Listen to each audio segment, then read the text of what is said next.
Right. So I want to argue that the circular economy actually requires a green revolution, almost a green industrial revolution, a green consumption revolution, a green distribution revolution. And so it's quite useful to look back in history and to really understand what led to previous technological revolutions. And I think everyone would more or less agree that we required different types of actors, public actors, private actors, and also civil society. We shouldn't forget, by the way, that we all enjoy weekends and 8-hour workdays because trade unions fought for them. And that itself has been part of this market creation process under capitalism. But what I want to argue is that the way we talk about and frame, especially, but not only in economics, the role of the state, hence the public actor in these public-private partnerships, is incredibly problematic. It's also quite boring. It's limited to, let me see if these slides are coming up. They're not. I'm pressing the green. There we go. It's limited to this idea that you're fixing things, right? So we economists also make these really fancy, cool models, very mathematical, and we talk about it as fixing market failures. And these failures do exist, right? So when you have positive externalities, you might have public goods, where the spillovers of that public good are so great that no private firm can appropriate the benefits from that. So you have, for example, too little private investment in basic research. So we all agree that the government has to come in and fix that problem and fund a bit of science here and there. That's, by the way, why I sound American, but I promise I'm Italian. My dad does nuclear fusion, and the US government has funded his research since I was 5 when we moved there in New Jersey. Anyway, then you might have negative externalities, which I think we've also been talking a lot about today. So pollution is one of those, where firms don't consider in their cost the cost of pollution, so they do the opposite of the basic research problem. They produce too much of it, so the state has to come in with another bandage and do a carbon tax, or it should, but it doesn't. But anyway, that's one form of bandage, right? Then you might have another market failure like around asymmetric information, so cute little SMEs don't get enough finance, so you need some sort of SME policy by government. Again, another fixing. And so this idea that you're mending and you're fixing and you're also picking up the mess, by the way, which we also had with the financial crisis, or that we often have with recessions, which can themselves be seen as a market failure because you have too much investment in the boom, too little in the bust. So again, the state comes in and does the counter-cyclical fixing. This creates an incredibly difficult framework for when we actually really want a transformation. It was not, sorry, that's the sound of my earrings, that, it was not government just fixing, coming in and mending things that got us the IT revolution, the internet revolution within that, the biotech, the nanotech, the current AI revolution. And so what the problem really is that this fixing framework depicts this kind of cartoon image of all the cool guys and girls here, right, on my right and your left, and the kind of boring bureaucrats there who are at best pushing around papers, regulating, creating what in the European Commission they call framework conditions, horizontal conditions, de-risking. De-risking who? De-risking the risk takers. So if you're coming out of college, you're a really bright young thing, where would you want to work? With the risk takers, the value creators, or the de-riskers who are at best, again, enabling and de-risking these really cool guys, let alone the fact that Kafka, I think, is very good looking compared to Zuckerberg, but that's not the point, right? The point is that these guys here, that black and white image, they're boring, right? So you also get this self-fulfilling prophecy. The more we talk about the bureaucrats, as a bit inertial, a bit of a dinosaur, and again, at best enabling, the more you kind of get that in the public sector, right? Now, the problem is that it's just simply historically false. So ask yourself, any smart product you have, forget whether it's an iPhone or something else, what makes it smart and not stupid, right? I'm going to talk on my stupid phone. The internet, GPS, touchscreen display, and Siri. These are all technologies that actually came out of organizations that were willing to play a role that was not the lender of last resort. Again, another really boring word that we've all somehow come to believe and use without thinking twice about it, but an investor of first resort role. Okay, and this is, one could call it taxpayer money. It's not always taxpayer money, by the way. We can also create money, as we do when we go to war. We don't wait for tax revenue when we go to war. We go and we create money, but that's a whole other conversation about where money comes from. But it's a very important one, because it would, if you think about it carefully, debunk a lot of what we think happens of how government does its spending. But in general, just think of it as public money that was put out there before the private sector was even willing to engage in a particular area. You didn't have firms wanting to do internet stuff and saying, oh, can you give me a tax credit and I'll do it. You had a bold and ambitious agency, in that case DARPA, that was willing to take risks, to explore, to do trial and error, because for every internet, there's also many mistakes, right, that you might not know about. And we know very little about how these organizations are formed. Or think of Yozma in Israel, a public venture capital fund. But again, the internet, GPS, touchscreen display, and Siri, all the kind of things that make your smart products smart, all actually came from particular types of investments in particular types of institutions that were willing to take those risks. Now, how many of you know about the Solyndra story? Was Solyndra a success or a failure? Just yell it out. Come on, interaction. Are you guys all sleeping? A failure, right? Everyone knows about it. And it was considered to be a government failure. So the taxpayer in the US kind of got very mad because they had spent $500 million in a guaranteed loan for Solyndra, which went bust. Now, I can tell you that most US citizens don't know that almost the same amount of money went to Tesla, $465 million guaranteed loan from the DOE. In fact, Elon Musk, just for his 3 companies, SpaceX, SolarCity, and Tesla, has actually received $5 billion.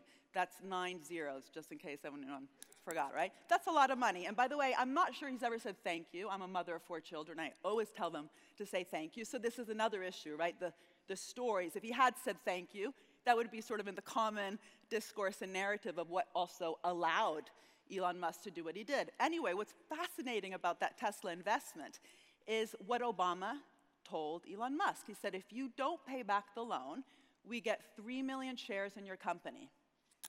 Why would you want 3 million shares in a crappy company that does not pay back its loan? Had he said, if you pay back the loan and you're successful, we get 3 million shares in your company, the price per share went from 9 to 90 between 2009 and 2013. That would have more than paid back the Solyndra loss, which is inevitable. Ask any venture capitalist. I'm sure many of you are in the room. For each success, you'll have some failures. And the next round of investment. Literally a circular economy in the sense of revolving fund in order to fund the cool things of the future. So this is important, not because we want to necessarily think about equity stakes or anything else, but how we think about where value comes from, where wealth comes from, also then determines how we think about how that wealth should be shared. So Piketty, another, besides me, great economist who wrote a great book where the last chapter was about how, what we might do about inequality, he talked about the need to tax wealth.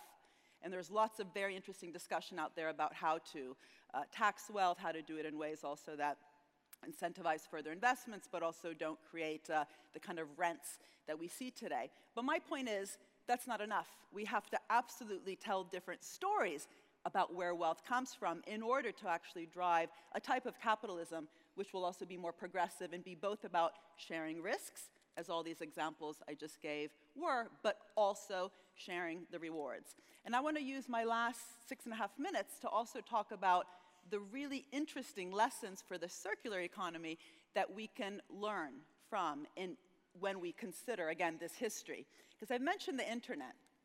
And the internet was not funded because it was sort of a cool thing to fund in and of itself, right? So lots of talk today about AI and quantum computers, we heard in the previous session. It was funded as the solution to a problem, right? In fact, many of the examples I just gave of things inside your iPhones which were publicly funded were funded as solutions to a problem. So they were in fact spillovers from the attempts to solve a bigger problem. So I recently had the honor, if you want, to be asked by Carlos Modas, who's the Commissioner for Research, Science, and Innovation in the European Commission, to sort of reflect on what might be the lessons for climate change, for the big challenges that we have around healthcare, of the kind of things that I talked about in my book called The Entrepreneurial State, in which actually my new book, The Value of Everything, I kind of go in also more deeply. And so I wrote a report, which is free on the web. You can download it. It's called, I can't remember what it's called, Missions, a Problem-Solving Approach to Investment-Led Growth in the EU. And by the way, investment-led growth, that's a radical word. Don't just say whatever. This country is growing through consumption-led growth. So private debt to disposable income is back at record levels as it was just before the crisis, just to make sure you're not too comfortable in your seats today. That's bad. Anyway, investment-led growth, also requires not just a rate, but also a direction. How can we actually use innovation and investment-led growth to solve really important problems, right? Again, the internet was a solution of a problem that actually was related to that whole kind of space race and sort of war era, but the big challenge was kind of Sputnik and the space race. The man-on-moon mission was the mission. To get to the moon, they required 12 different sectors to invest. I say 12, it just means a lot, including clothing. You could not go to the moon in jeans and a t-shirt, I'm sure you knew that, and lots of bottom-up experimentation, of which lots of that experimentation, again, led to failures, but lots of the successes are in your smart products today. So how can we use this mission approach to think about the Sustainable Development Goals, or all the different challenges that a particular country might be thinking about? In fact, in this country, there's now, in the UK, an industrial strategy which has set out 4 challenges around clean growth, future of mobility, the aging society, and the data economy, AI and the data economy. How do we transform those challenges, which risk just becoming sort of a blah, blah, yeah, we all worry about climate change, but then nothing happens, right? How do we transform those challenges into missions that then really catalyze cross-sectoral investment and then bottom-up solutions? So I was only allowed 4 slides, so I had a lot of other really cool ones that would have given you examples. That's why you've been staring at this one for a while. But it's great, right? Because you start with climate change, you turn it into something as challenging as 100 carbon-neutral cities by 2030, a very concrete mission that you can actually say yes or no, did you reach it or not? And then really catalyze investment. So instead of thinking of it as a sectoral policy, industrial strategy that hands out money to one sector, investment in innovation across many different sectors, and then bottom-up projects. And one of the other 3 examples that I give in the report is, in fact, getting the plastic out of the ocean, right? Clean oceans is the challenge. Getting the plastic out of the oceans is the mission, with a very concrete target of how much and what time period. Yes or no. Did you get to the moon? Yes or no? Did you get the plastic out of the ocean? Did you turn 100 cities in Europe to be carbon neutral? And then you use government instruments to really fuel this experimentation and exploration process. Because we know top-down processes don't work. That's why the Soviet system, even though it spent a lot on R&D, for example, compared to Japan, grew less. It was very top-down. It didn't actually fuel innovation across the whole economy.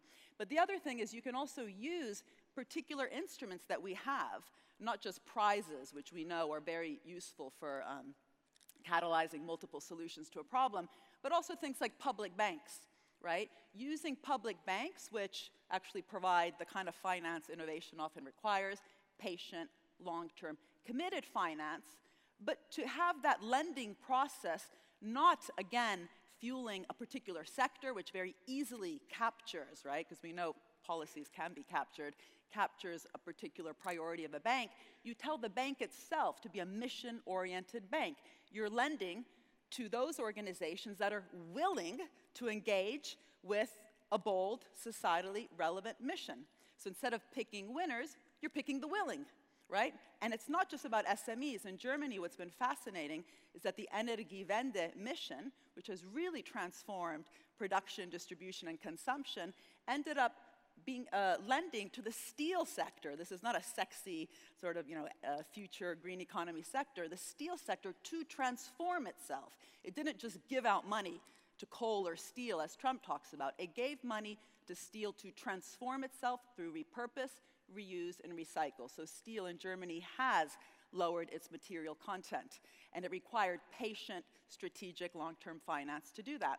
And so this is, I think, the really exciting bit, right? How can we use missions to, first of all, bring back the ability to dream? Just think of Kennedy's speech, going up to the moon and back again in a generation, being willing to have a vision within the policymaking process. But it's also, not so much a one-man, one-team moment of let's go to the moon and back again, but how do you really engage society, civil society, to even come up with those missions? And there, by the way, the Energiewende is a more interesting example because it was the fruit of decades of the green movement in Germany fighting for both denuclearization but also green transformation. So the ability of governments to listen to civil society, to listen to social movements, to come up with these bold missions, and then really engage lots of different sectors to drive investment-led growth with a direction to solve a problem and using concrete instruments to fuel that exploration, experimentation process. I think this is a really positive story, and I hope you do too. Thank you.